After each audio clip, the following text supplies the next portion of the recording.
श्रीमद् भगवद गीता अध्याय 2 श्लोक 64। राग द्वेष वियुक्तैस्तु विषयानिन्द्रियैश्चरन् आत्मवश्यैर्विधेयात्मा प्रसादम् अधिगच्छति। अर्थात परंतु अपने अधीन किए हुए अंतःकरण वाला साधक अपने वश में की हुई राग द्वेष से रहित इंद्रियों द्वारा विषयों में विचरण करता हुआ अंतःकरण की प्रसन्नता को प्राप्त होता है।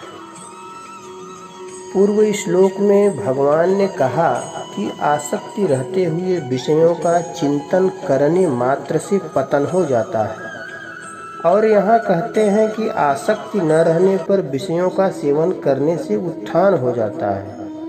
वहाँ तो बुद्धि का नाश बताया और यहाँ बुद्धि का परमात्मा में स्थित होना बताया। इस प्रकार पहले कहे गए विषय से यहाँ के विषय का अंतर बताने के लिए यहाँ तु पद आया है। साधक का अंतःकरण अपने वश में रहना चाहिए। अंतःकरण को वशीभूत किए बिना कर्मयोगी की सिद्धि नहीं होती।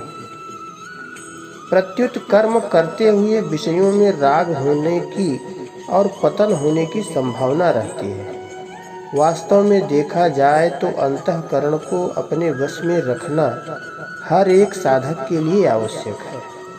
कर्मयोगी के लिए तो इसकी विशेष आवश्यकता है। विधेयात्मा यह पद अंतःकरण को वश में करने के अर्थ में आया है। इसी प्रकार आत्मवश्यैः पद इंद्रियों को वश में करने के लिए आया है। तात्पर्य है कि व्यवहार करते समय इंद्रियां अपने वशीभूत होनी चाहिए, और इंद्रियां वशीभूत होने के लिए इंद्रियों का राग द्वेष रहित होना जरूरी है। अतः इंद्रियों से किसी विषय का ग्रहण राग पूर्वक न हो और किसी विषय का त्याग द्वेष पूर्वक न हो। कारण कि विषयों के ग्रहण और त्याग का इतना महत्व नहीं है जितना महत्व इंद्रियों में राग और द्वेष न होने देने का है। इसलिए तीसरे अध्याय के 34वें श्लोक में भगवान ने साधक के लिए सावधानी बताई है कि प्रत्येक इंद्रिय के विषय में राग और द्वेष रहते हैं।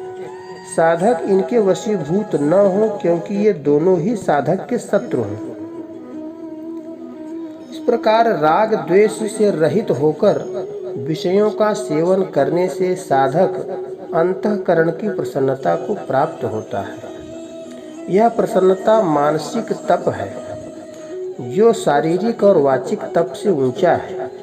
अतः साधक को न तो राग पूर्वक विषयों का सेवन करना चाहिए और न द्वेष पूर्वक विषयों का त्याग करना चाहिए, क्योंकि राग और द्वेष इन दोनों से ही संसार के साथ संबंध जुड़ता है। राग द्वेष से रहित इंद्रियों से विषयों का सेवन करने से जो प्रसन्नता होती है, उसका अगर संग न किया जाए, भोग न किया जाए, तो वह प्रसन्नता परमात्मा की प्राप्ति करा देती है।